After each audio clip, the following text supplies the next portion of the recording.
بسم الله الرحمن الرحيم. إن الحمد لله نحمده ونستعينه ونستغفره ونعوذ بالله من شرور أنفسنا ومن سيئات أعمالنا. من يهدي الله فلا مضل له ومن يضلل فلا هادي له.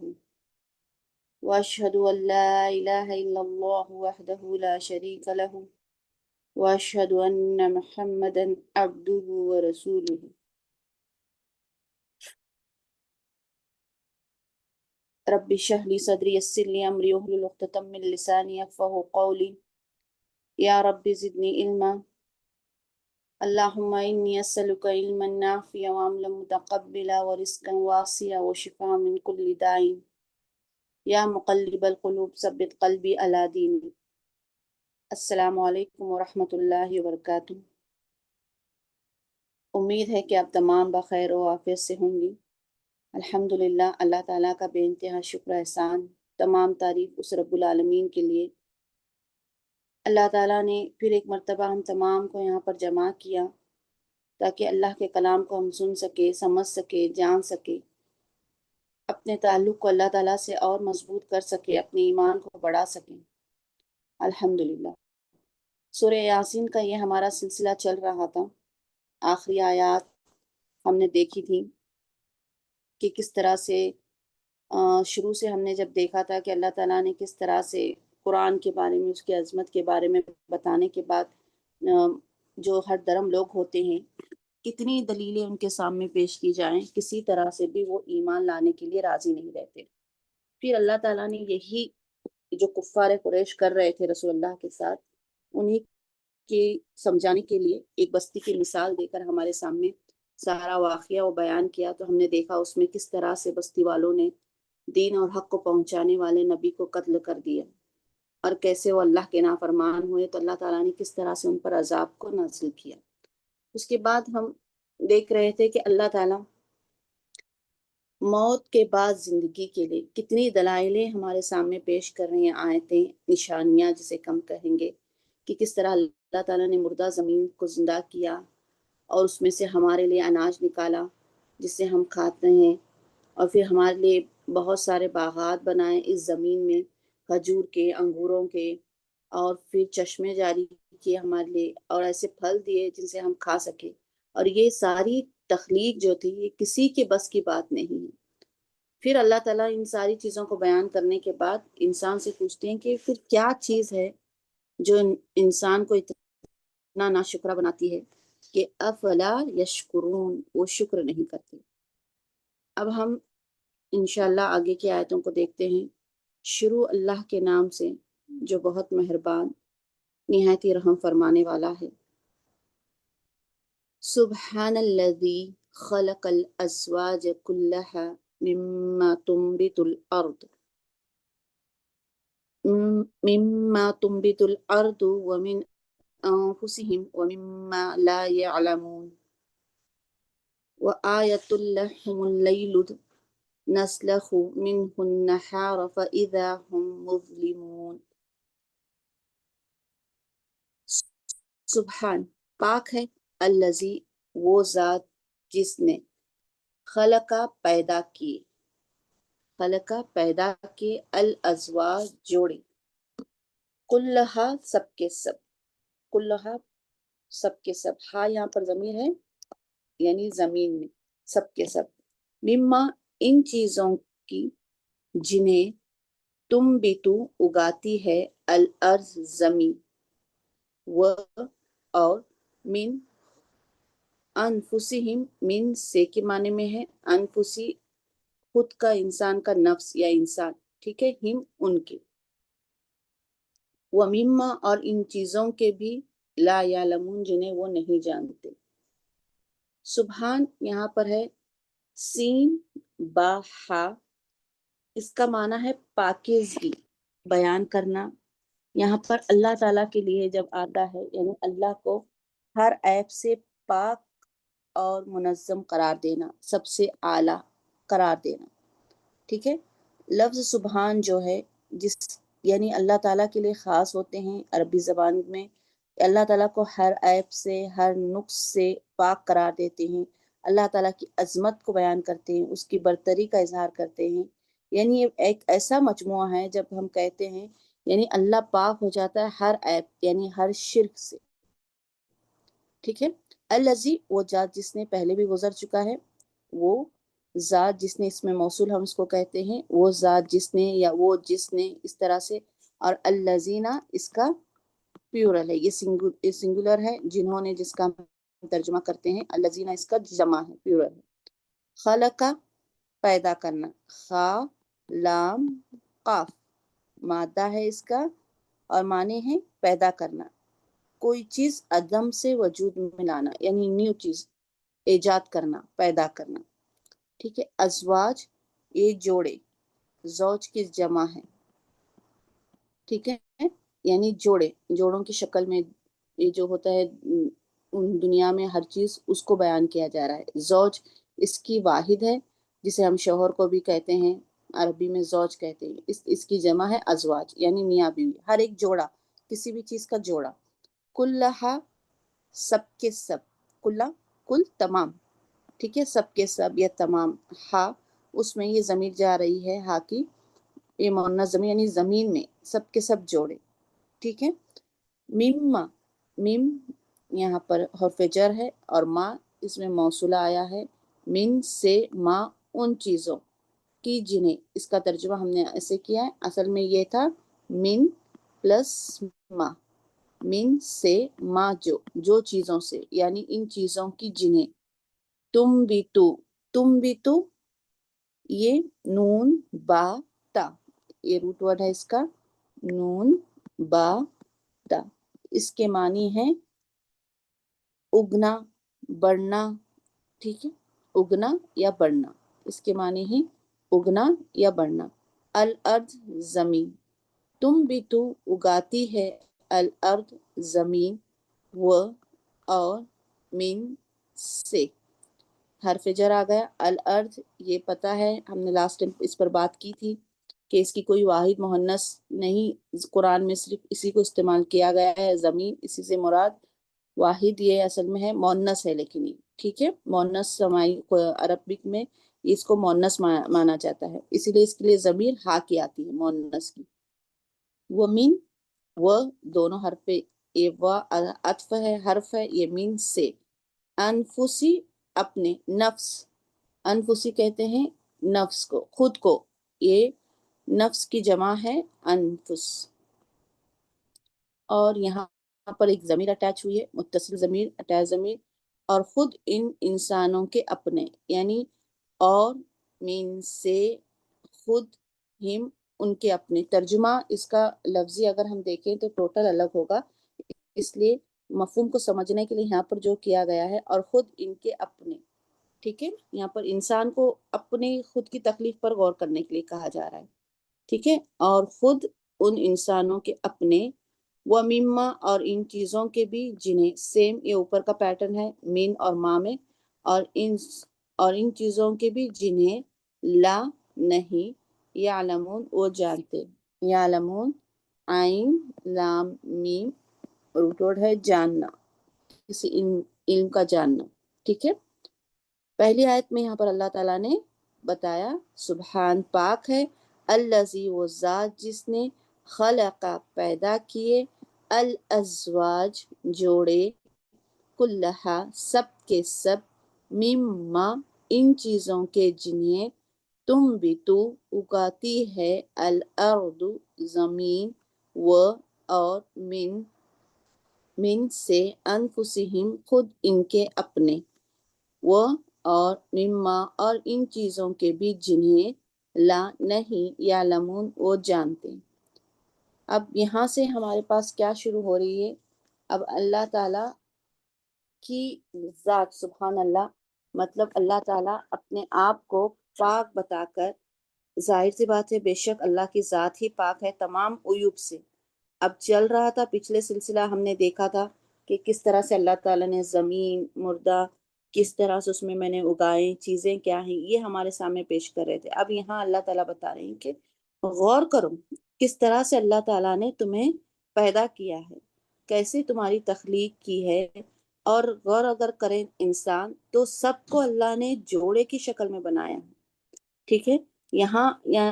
وہ جو لوگ اللہ کو شریک بنا رہے ہیں، اس ذات سے اللہ تعالیٰ پاک کر رہے ہیں کہ ایک اللہ کی ذات ہے جس کا کوئی بھی جوڑ نہیں ہے، ٹھیک ہے۔ مرد عورت صرف انسان میں نہیں، تخلیق آپ دیکھیں گی جانور انیملز کے اندر بھی، یعنی اللہ تعالیٰ کی اس میں بھی، یہاں تک کہ وہ بھی نہیں، نباتات کے اندر بھی ہے، یعنی پیڑ پودے جو ہم پلانٹس کہیں گے اس کے اندر وہ بھی نہیں، یہاں تک کہ کیڑے مکوڑے میں ہر ایک کا اللہ تعالیٰ نے شریک بنا رکھا ہے، یعنی دو دو پارٹ ہیں، نر اور مادہ، میل اور فیمیل، سب کا اطلاق ہوتا ہے، صرف مرد اور عورت کے ساتھ ہی نہیں۔ اور اللہ تعالیٰ نے یہ ایسا رکھا ہے فطرت میں کہ ایک مرد اور عورت کو اللہ تعالیٰ نے بنایا، ان کے اندر خشیش رکھی، یعنی ایک دوسرے سے اٹریکشن ان کے پاس ایسا رکھا، پھر ایک دوسرے سے ملنے سے آگے مزید جو ہے تخلیقات رکھے کہ ان سے مزید نسلوں کا بڑھنا، آگے اولادوں کا پھیلنا۔ یہ صرف اللہ تعالیٰ رب العالمین نے صرف انسانوں کے اندر یا حیوان انیملز کے اندر نہیں رکھا، بلکہ نباتات کے اندر بھی رکھا ہے۔ اس کی دلیل ہمیں سورہ زاریات آیت نمبر 49 میں ملتی ہے، جہاں اللہ رب العالمین فرماتے ہیں کہ وَمِن كُلِّ شَيْءٍ خَلَقْنَا الزَّوْجَيْنِ لَعَلَّكُمْ تَذَكَّرُونَ، اور ہر چیز سے ہم نے دو قسمیں یعنی 2 ٹائپس بنائے تاکہ تم نصیحت حاصل کرو۔ انسان ایسے ہیں کہ ہمیں پلانٹس میں تو کچھ درخت ایسے ہیں جن کا ہمیں علم ہوتا ہے انسان کو، لیکن کچھ درخت ایسے ہوتے ہیں جیسے کھجور ہے، انار کے درخت ہے جس کا ذکر آتا ہے کہ ان میں فیمیل بھی ہوتے ہیں، اور جب یہ پھل لگنے کا موسم ہوتا ہے تو سبحان اللہ، اللہ کی قدرت پر غور کیجئے کہ ہوائیں جو ہیں یہ نر مادے کو یعنی میل کو اس کے درختوں کا بیج اٹھا کر فیمیل کے درختوں پر پھینک دیتی ہیں، تو اس سے مزید یہ پلانٹس کی پیدائش عمل میں آتی ہے۔ یعنی یہ سبحان اللہ، اللہ تعالیٰ کا، اللہ کی سبحان اللہ، اللہ کی قدرت ہے جو اللہ تعالیٰ یہ تخلیق صرف انسانوں میں ہی نہیں، صرف جانوروں میں ہی نہیں، صرف پرندوں میں ہی نہیں، صرف کیڑے مکوڑوں میں ہی نہیں، کہ نباتات کے اندر بھی یہ سلسلہ موجود ہے۔ اور بہت سی علم ہے ایسا ہے جو کہ انسان کو ابھی تک اس بات کا علم نہیں ہے، لیکن یہ سلسلہ چل رہا ہے۔ ایک چھوٹے سے ذرے کے اندر بھی اللہ تعالیٰ نے یہ رکھی ہے، نیگیٹو اور پازیٹیو کی قوتیں، پاور موجود رکھی ہے جو ایک دوسرے سے آپس میں کشش کرتی ہے۔ تو یہاں اللہ تعالیٰ یہی بتائی، صرف یہ مادہ صرف انسان یعنی لیونگ تھنگس میں بھی نہیں ہے۔ آپ دیکھیے انسان کی تخلیق اگر انسان اپنی روزمرہ کی زندگی میں دیکھے، جیسا کچھ علماء اس پر کہتے ہیں کہ مثلا ایک جوتا دوسرے جوتے کے لیے زوج ہوتا ہے، ایک جوتا دوسرا جوتا، دونوں سیم ہوتے ہیں، ہم شکل ہوتے ہیں، ٹھیک ہے، جو انسانوں کو چیزوں کی ضرورت ہوتی ہے۔ تو اتنا بڑا مطلب یہ وسیع دنیا میں یہ سرکل پھیلا ہوا ہے کہ ایک دوسرے پر ڈپینڈ ہونا، ایک دوسرے کے ساتھ چلنا، دونوں ملا کر چلنا۔ اسی لیے اللہ تعالیٰ نے کہا کہ سورہ زاریات میں ہم نے ہر چیز سے 2 قسمیں بنائی، 2 پارٹس بنا ہر چیز کے، تاکہ تم نصیحت حاصل کرو۔ کس لیے بتایا گیا ہے یہ چیز؟ کس لیے بتایا گیا کہ نصیحت حاصل کرو۔ نعوذ باللہ جو رب کے ساتھ شریک کرتے ہو، صرف سبحان الذی شروع میں ہی لفظ استعمال کیا اللہ تعالیٰ نے، سبحان الذی، جس کا مطلب یہ بتایا کہ اللہ کی ذات ہی ایسی ہے جو ہر قسم کے زوج سے پاک ہے، نہ اس کا کوئی مقابل ہے، نہ اس کا کوئی مماثل ہے، نہ اس جیسا کوئی ہے، نہ اس جیسا کوئی ہو سکتا ہے، نہ اس کا شریک۔ ہاں، سب سے بڑی ہمارے پاس اس کے متعلق جو آتی ہے آیت، وہ سورہ ہی ہے پوری، سورۃ الاخلاص، جس میں اللہ تعالیٰ نے تمام چیزوں کا یہ کر دیا کہ نہ ہی اللہ تعالیٰ کسی کے اولاد، نہ اللہ تعالیٰ سے کسی نے اولاد کو جنا، اس کے برابر، اس کے جیسا، اس کا ہمسر کوئی بھی نہیں ہو سکتا، اس کے درجے کو کوئی نہیں پہنچ سکتا۔ وہ خالق ہے، وہ مالک ہے، وہ رازق ہے، دنیا میں اسی کی ذات ہے جو ہر کمزوری سے، ہر عیب سے، ہر کمی سے پاک ہے۔ انسان ہے، کمزوریوں کا پتلا ہے، ہر ایک کے اندر جو بھی اللہ تعالیٰ نے دنیا میں پیدا کی ہے، صرف انسان کی بھی نہیں، جانور کی مثال لیجئے، اینیملز کی مثال لیجئے، یا کسی بھی چیز کی کوئی نہ کوئی کمی، نقص، عیب پایا جاتا ہے، کچھ نہ کچھ ہمارے اندر موجود ہوتا ہے یہ، لیکن سبحان اللہ، پاک ہے وہ ذات۔ کون سی ذات؟ اللہ رب العالمین کی، وہ ذات جس نے پیدا کی ہے۔ یہاں پر مشرکوں کو یہ بات بتائی جا رہی ہے کہ جس چیز میں جو تم ٹھہراتے ہو، ہر قسم کے شرک سے اللہ رب العالمین کی ذات پاک ہے۔ ابھی تو ایمان لاؤ، یہ چیزیں تمہیں نہیں دکھ رہی؟ جوڑوں کی شکل میں اللہ تعالیٰ نے جو پیدا کیے ہیں، جو اگ رہی ہیں زمین سے، تم خود اپنی تخلیق پر دیکھو، اپنی تخلیق پر تم غور کرو کہ کس طرح سے یہ چیزیں تمہاری تخلیق تمہیں دے گی۔ جیسے پچھلی آیتوں میں بھی ہم نے دیکھا کہ تمہاری تخلیق خود اس بات کا ہمیں علم دے گی کہ کس طرح سے انسان کی تخلیق ہے۔ انسان کے بس کی بات ہی نہیں ہے نا، کہ کوئی انسان یہ نہیں کہہ سکتا کہ نہیں بھائی جو 9 منتھ کا چل رہا مرحلہ چلتا ہے ایک اولاد کی تخلیق کے لیے، ماں کے پیٹ میں اللہ تعالیٰ کس طرح سے اسے کرتا ہے، نہیں میں نہیں 9 مہینے تک سنبھال سکتی اس کو، فوراً کرو اور صحیح سلامت بچہ پیدا ہو ہی نہیں سکتا۔ ٹائم سے پہلے سبحان اللہ، اللہ کی قدرت دیکھیے، اگر کچھ ہوتا ہے ایسا کی چیز ہوتی ہے تو بہت ہی کم کہ بچے کے بچنے کے چانسز ہو۔ یہ سارے کام، یہ سارے اختیارات، یہ ساری چیزیں جب اس رب العالمین کے ہاتھ میں ہیں تو وہ رب کیسی ہوگی؟ ظاہر سی بات ہے، ہر طرح کی نفس سے، ہر طرح کی برائی سے، ہر طرح کے اس سے یہ پاک ہوگی۔ اسی چیز کو یہاں پر بتایا جا رہا ہے، اور اللہ تعالیٰ آگے یہ بھی بتا رہے ہیں کہ یہ تو کچھ چیزیں ایسی ہیں جو تم جانتے ہو، تمہارے سامنے موجود ہیں، لیکن یاد رکھو کہ اور ان چیزوں کا بھی جنہیں نہیں جانتے، تو سبحان اللہ ہو سکتی ہیں بہت سی چیزیں، اور ہیں بھی۔ انسان ساری چیزوں کا علم نہیں رکھتا، انسان کا علم محدود ہے، یعنی ایک پرٹیکولر چیز تک اللہ تعالیٰ نے انسان کو جتنا دیا ہے انسان اتنا ہی جانتا ہے۔ العلیم اصل اللہ رب العالمین ہے، جس کا علم لا محدود ہے، اتنا وسیع ہے کہ ہم تصور نہیں کرتے۔ تو بہت سی چیزیں ایسی ہوں گی جن کا علم ہمیں نہیں ہے، لیکن وہ اللہ رب العالمین جانتے ہیں۔ پھر اللہ تعالیٰ آگے فرما رہے ہیں وہ آیت، اور ایک نشانی، لہم ان کے لیے، لیل رات ہے، نسلخ ہم کھینچ لیتے ہیں، نہ ہم سلخ کھینچ لیتے ہیں، من سے، ہو اس سے، النہار دن کو، یعنی یہاں پر ہو کی ضمیر جا رہی ہے رات کی طرف، یعنی رات سے کس کو کھینچ لیتے ہیں؟ النہار دن کو، فَإِذَا پھر، اذا ایک ہم وہ، مظلمون اندھیرے میں رہ جاتے ہیں۔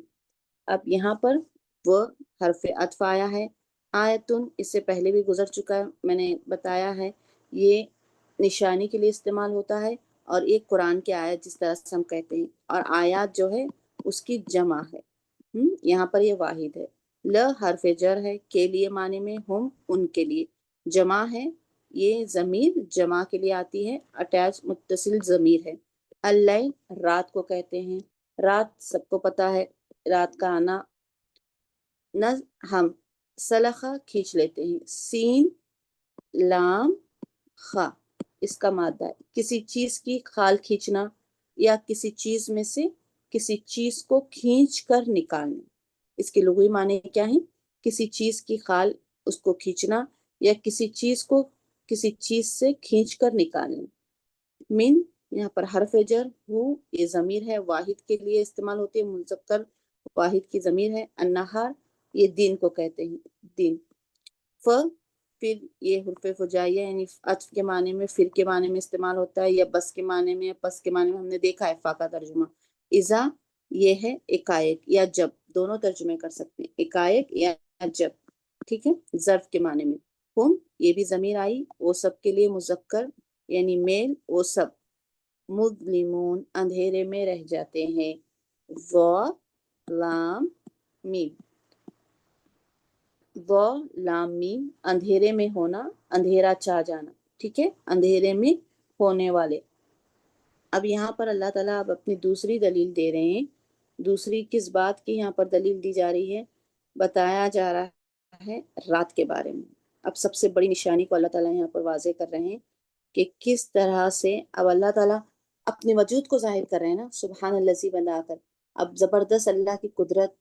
کی نشانیوں میں سے کس طرح سے اللہ تعالیٰ اب اپنی ایک نشانی کو بتایا، اوپر ذکر کیا کہ کس طرح سے اللہ تعالیٰ نے جوڑوں کی شکل میں کیا ہے۔ اب اللہ تعالیٰ یہاں پر دوسری چیز بتا رہی ہیں، اب دیکھیے جوڑے میں آ گیا اب دن اور رات کا،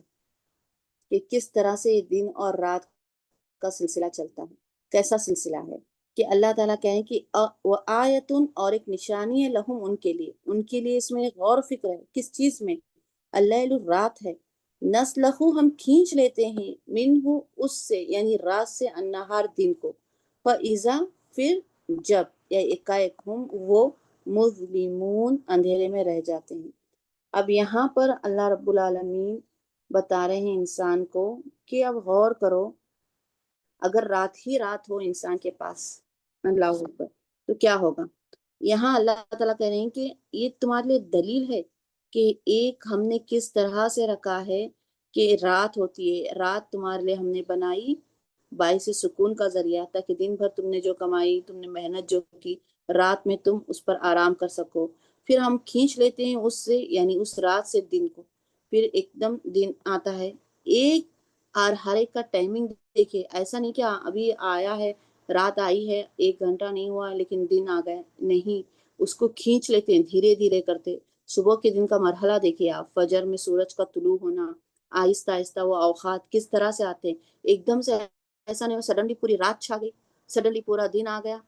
یہ سارے اسٹیپ بائی اسٹیپ ایک مرحلے سے گزرتے ہیں، یعنی مغرب کا وقت ہوتا ہے، ہلکی سی اندھیری چھاتی ہے، دھیرے کرتے کرتے ہوتے ہوتے پورا اندھیرا ہوتا ہے، پھر چاند کا طلوع ہونا، چاند کا اس میں اس طرح سے آنا ان اندھیری راتوں میں کہ رات کو روشن کرنا، پھر وہ مرحلے طے ہوتے ہوتے تہجد کا ٹائم، تہجد سے فجر کا ٹائم، فجر کے بعد سورج کا طلوع ہونا، طلوع بھی دھیرے دھیرے ہونا، اچانک سے ایسا نہیں ہوتا کہ پورا اندھیرا چھا گیا، اچانک سے ایسا نہیں ہوتا کہ پوری روشنی آ گئی۔ تو یہ انسان کے لیے ایک دلیل ہے، بتایا جا رہا ہے کہ کس طرح سے یہ ہے، اور یہ ذات کون، انسان کیا اس پر قادر ہے کہ وہ دن کو رات سے الگ کر سکے؟ اسے چاہیے ابھی نہیں بھائی، آج میرا موڈ نہیں ہے کام کرنے کا، آج دن ہے، آج پوری دن، آج رات ہی رات ہونا چاہیے، میں سو کر ہی رہوں گا؟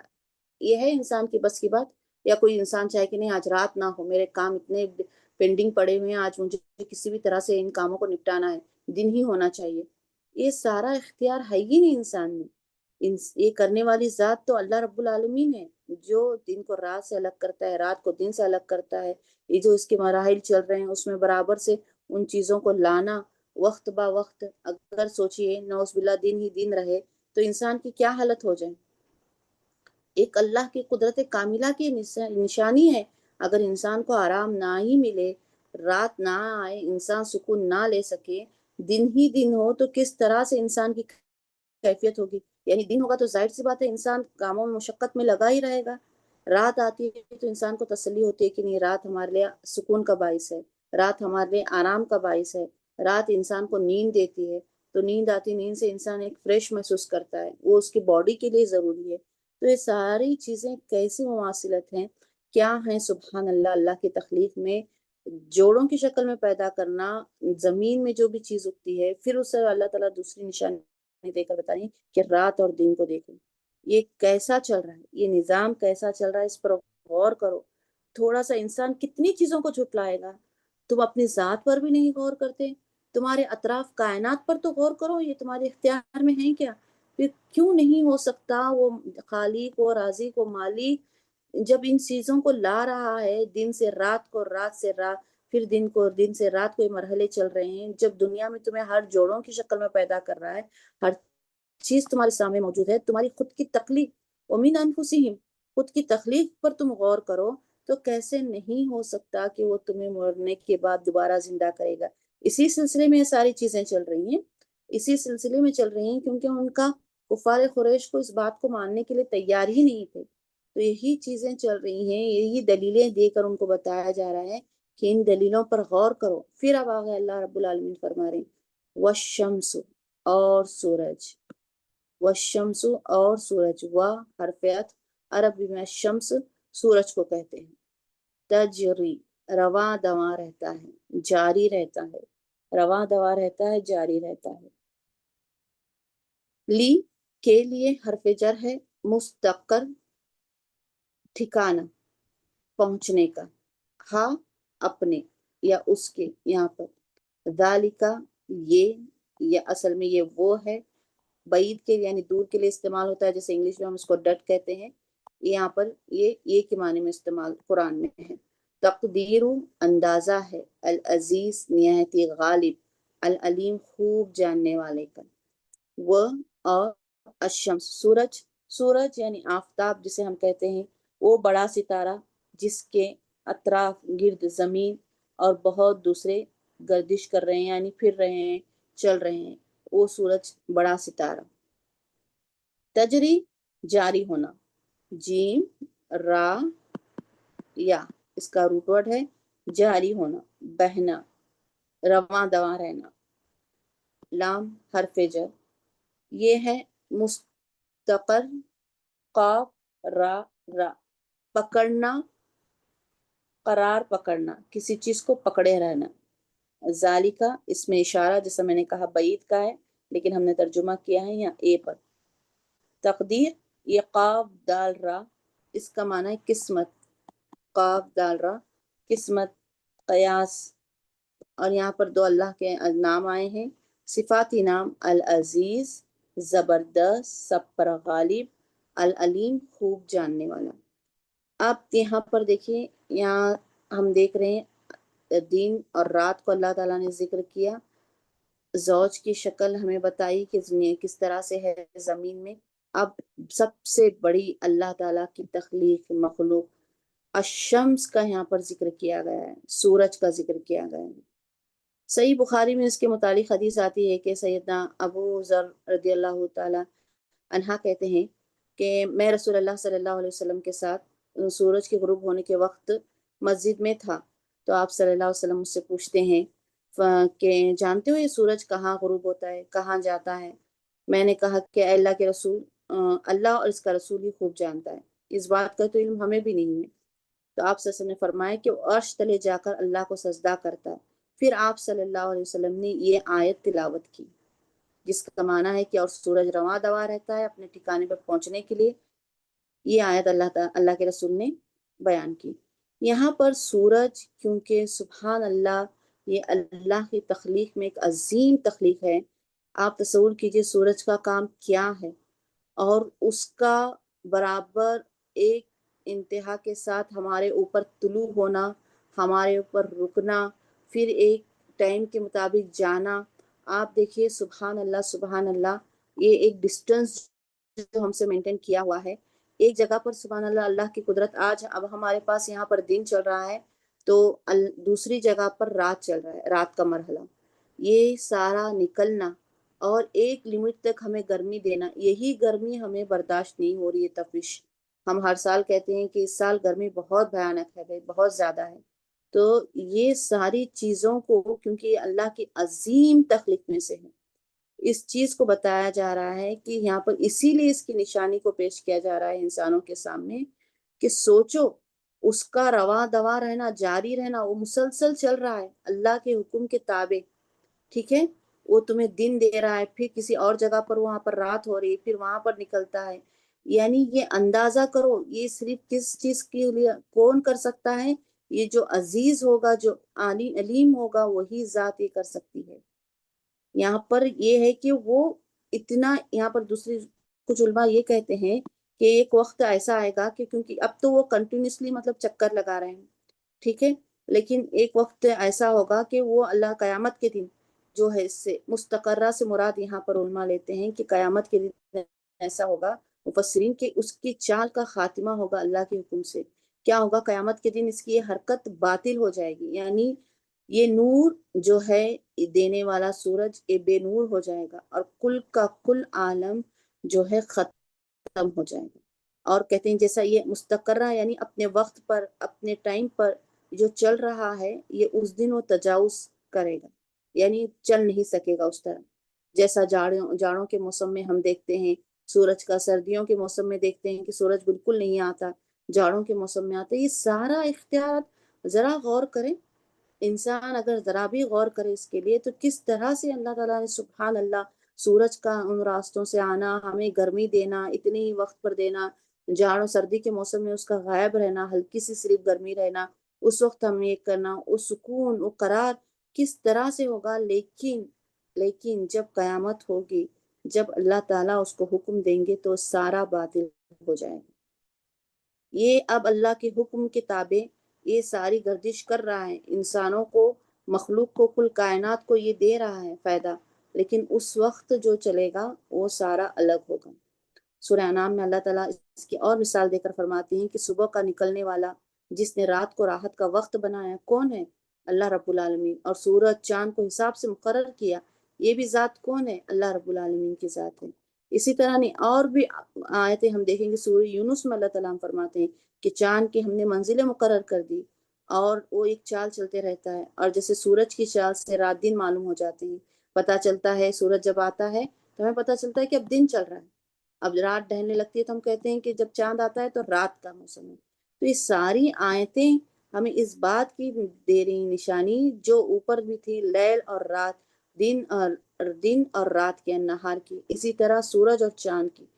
یہ سب چمک دھمک سورج کی، چاند کی روشنی، سورج کا ہر دن طلوع ہونا، سورج کا ہر دن غروب ہونا، جب وہ طلوع ہوتا ہے تو اس کے ساتھ روشنی ہونا، جب وہ غروب ہوتا ہے تو اس کے ساتھ اس کی روشنی غائب ہو جانا، کہیں پر یہاں پر آج روشنی ہے تو اس وقت اب کہیں امریکہ وغیرہ میں